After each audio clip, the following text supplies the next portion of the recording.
Hello everyone, hope you're doing well. What I would like you to do before we start is to put yourself in your student's shoes for a minute and think about the three instructions that you're about to read. The first one says, find information about a business company and share your findings with the rest of the class. The second one says, who's your favorite celebrity? Find information about him or her and prepare an oral presentation. And the last one, write a text comparing two places from Argentina. If you were a student, is there anything that you would like to ask your teacher to be more clear about? So is there something that hasn't been stated in the instruction? Do you think you would be able to succeed at doing any of these activities that I've presented? So if we take the first instruction as an example, we may notice that the teacher is asking for information about a business company. But what kind of information and what kind of business company? So is it a company from Argentina or a company from any part of the world?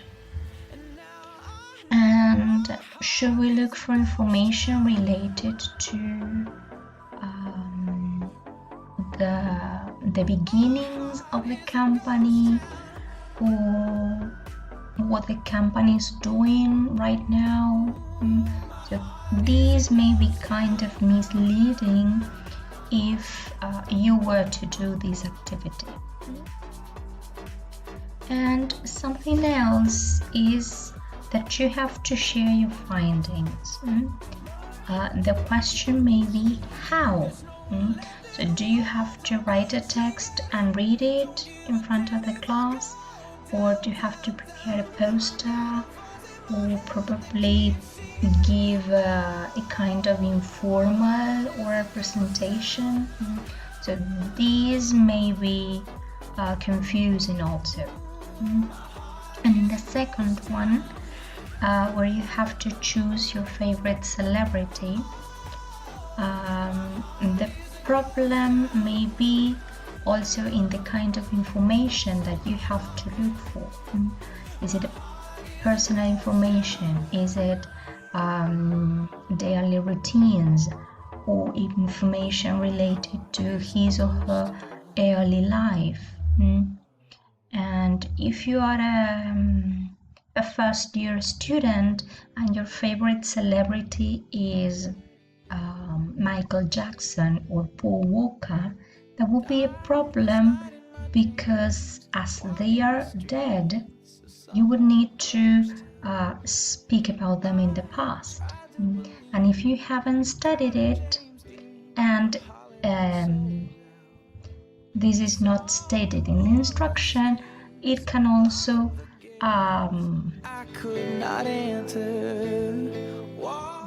create confusion.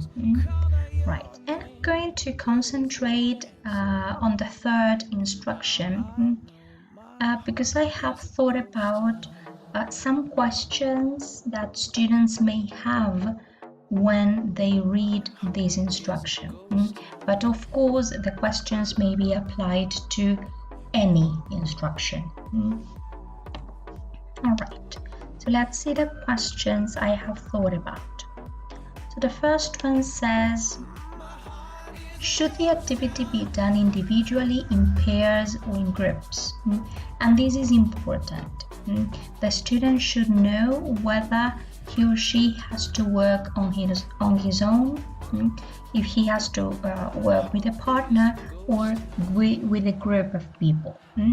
And if the activity is in groups, we need to state a maximum of members, because you may have students with two groups with 2 students and another group with 7.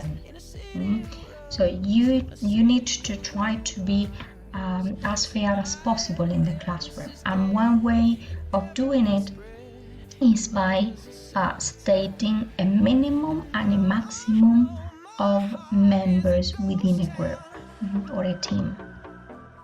The next question is, what kind of information should I look for? And what aspects should I compare? So in this case, that you have to compare 2 places from Argentina. All right, but what aspects? Do I have to compare the weather, the attractions that the places offer, or probably the people? So these should also be stated in the instruction, at least as possibilities. You may compare aspects such as the weather, the people, the buildings. Another question may be, how long should the text be? So should it be a 1 paragraph, a 2 paragraph, a 3 paragraph text? Should it have 10 lines, 15 lines? If not, you will find papers with 10 lines and other papers with 5 lines and another paper with 30 lines. So you need to specify the number of words or the number of lines, yes, or the number of paragraphs. You can guide them with questions just to give them some ideas of what they should write about. And also the kind of text is important. Should they write a letter? Should they write an article? A Facebook post? So what should they do? Another question is, how much time do I have to complete the task? So do they have 10 minutes, 15 minutes, 20 minutes? Do they have to start working in class and hand it in next class? So this is important because just for the sake of students' organization.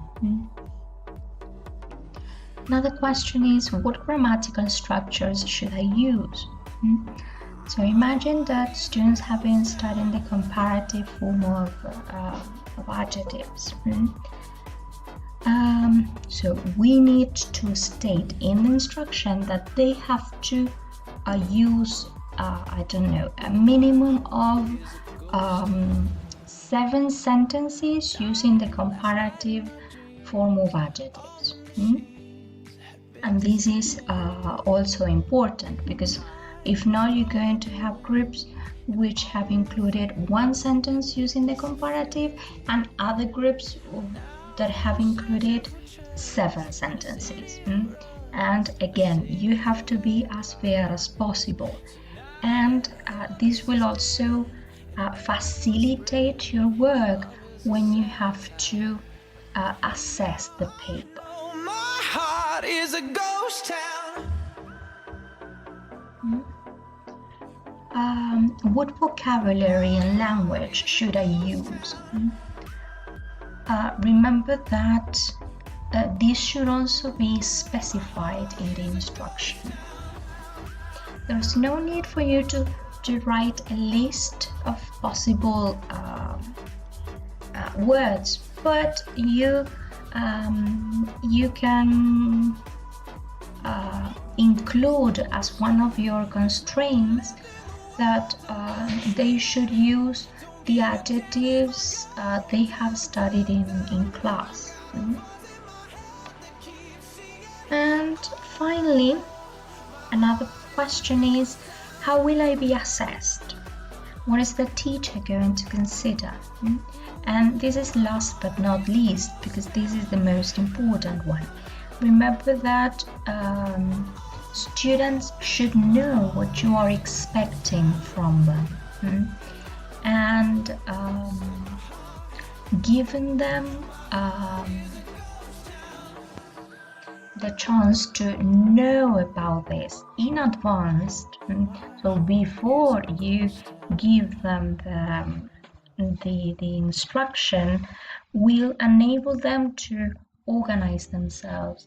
It will motivate them, because they know what you're going to consider, so they know what they are expected to show through this activity.